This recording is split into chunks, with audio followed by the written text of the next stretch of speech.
যারা আল্লাহর পথে নিহত হয়েছে তাদের তোমরা কোনো অবস্থাতেই মৃত বলো না, তারা তো জীবিত। তাদের মালিকের পক্ষ থেকে জীবিত লোকদের মতোই তাদের রিজিক দেয়া হচ্ছে। আল্লাহ তাআলা নিজ অনুগ্রহ দিয়ে তাদের যা কিছু দান করেছেন তাতেই তারা পরিতৃপ্ত। এবং যারা এখনো তাদের পেছনে রয়ে গেছে, যারা এখনো তাদের সাথে মিলিত হতে পারেনি, তাদের ব্যাপারেও এরা খুশি, কেননা এমন ধরনের লোকদের জন্য এখানে কোনো ভয় নেই এবং তারা সেদিন উৎকণ্ঠিত হবে না। এ ভাগ্যবান মানুষরা আল্লাহর পক্ষ থেকে অফুরন্ত নিয়ামত ও অনুগ্রহে উৎফুল্ল আনন্দিত হয়, কারণ আল্লাহ তাআলা ঈমানদার বান্দাদের পাওনা কখনো বিনষ্ট করেন না। উহুদের এত বড় আঘাত আসার পরেও যারা আবার আল্লাহ তাআলা ও তার রসুলের ডাকে সাড়া দিয়েছে এবং তাদের মধ্যে আরো যারা নেক কাজ করেছে, সর্বোপরি সর্বদা যারা আল্লাহকে ভয় করে চলেছে, এদের সবার জন্য রয়েছে মহাপুরস্কার। যাদের মানুষেরা যখন বলল, তোমাদের বিরুদ্ধে কাফেরদের এক বিশাল বাহিনী জামায়াত হয়েছে, অতএব তোমরা তাদের ভয় করো, এই বিষয়টাই যারা যথার্থ ঈমানদার তাদের ঈমান আরো বাড়িয়ে দিল। তারা বলল, আল্লাহ তাআলাই আমাদের জন্য যথেষ্ট এবং তিনিই হলেন উত্তম কর্মবিধায়ক। অতঃপর আল্লাহর নিয়ামত ও অনুগ্রহ নিয়ে এরা এমন ভাবে ফিরে এলো যে কোনো প্রকার অনিষ্টই তাদের স্পর্শ করতে পারল না। এরা আল্লাহর সন্তুষ্টির পথই অনুসরণ করল। বস্তুত আল্লাহ তাআলা মহা অনুগ্রহশীল। এই হচ্ছে তোমাদের প্ররোচনা দানকারী শয়তান। তারা শত্রুপক্ষের অতিরঞ্জিত শক্তির কথা বলে তাদের আপনজনদের ভয় দেখাচ্ছিল।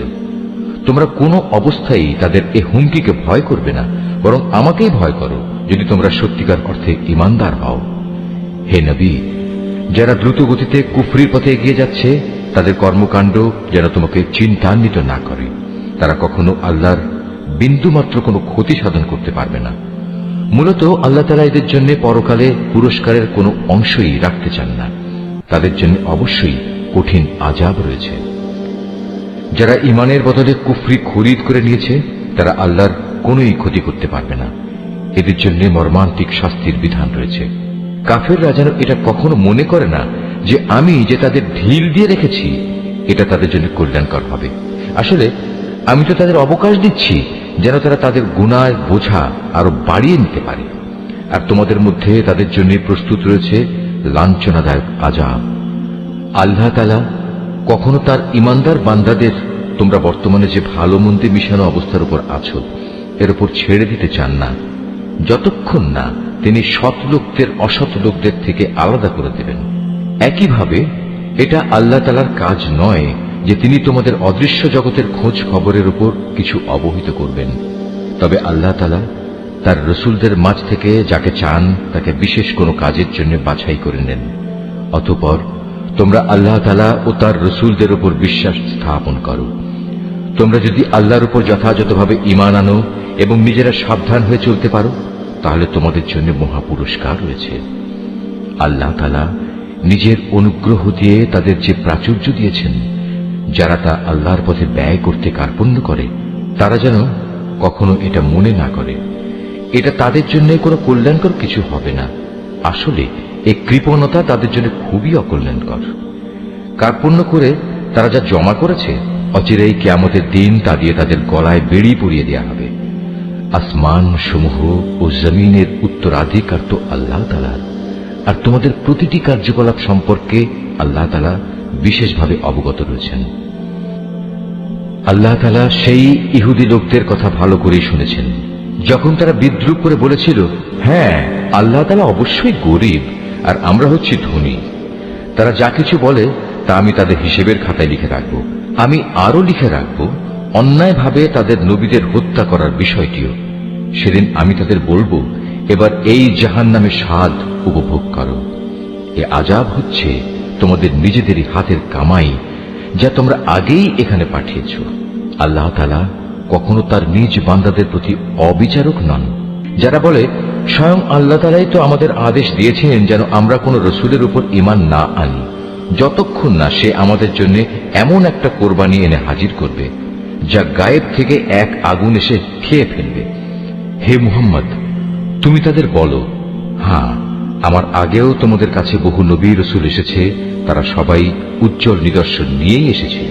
তোমরা আজ যে কথা বলছো তা সহই তো তারা এসেছিল, তা সত্ত্বেও তোমরা তাদের হত্যা করলে কেন? আজ যদি তোমরা এতই সত্যবাদী হও তাহলে কেন এসব আচরণ করলে? হে মুহাম্মদ, এরা যদি তোমাকে অস্বীকার করে তাহলে এ নিয়ে তুমি উদ্বিগ্ন হও না, কারণ তোমার আগেও এমন বহু নবী রসুল নবুয়তের সুস্পষ্ট দলিল প্রমাণ ও আল্লাহর কাছ থেকে নাজিল করা হেদায়েতের দীপ্তিমান গ্রন্থমালা নিয়ে এসেছিল। তাদেরও এমনি ভাবেই অস্বীকার করা হয়েছিল। প্রত্যেক প্রাণীকেই মরণের স্বাদ ভোগ করতে হবে, অতঃপর তোমাদের জীবনভর কামাইয়ের প্রতিফল কিয়ামতের দিন আদায় করে দেয়া হবে।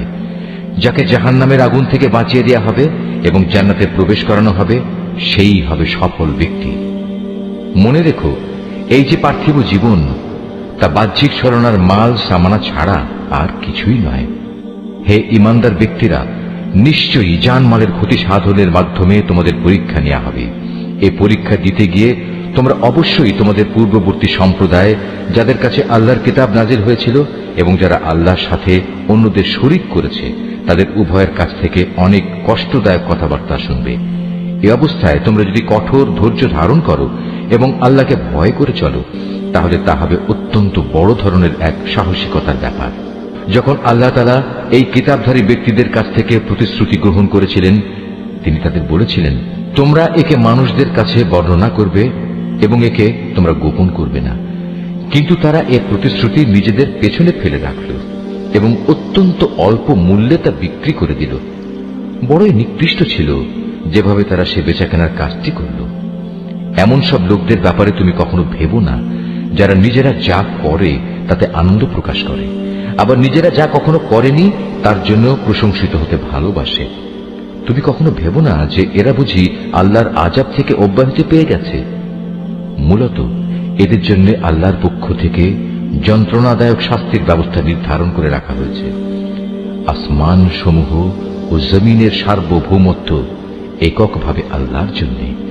আল্লাহ তাআলাই সবকিছুর উপর পূর্ণ ক্ষমতাবান।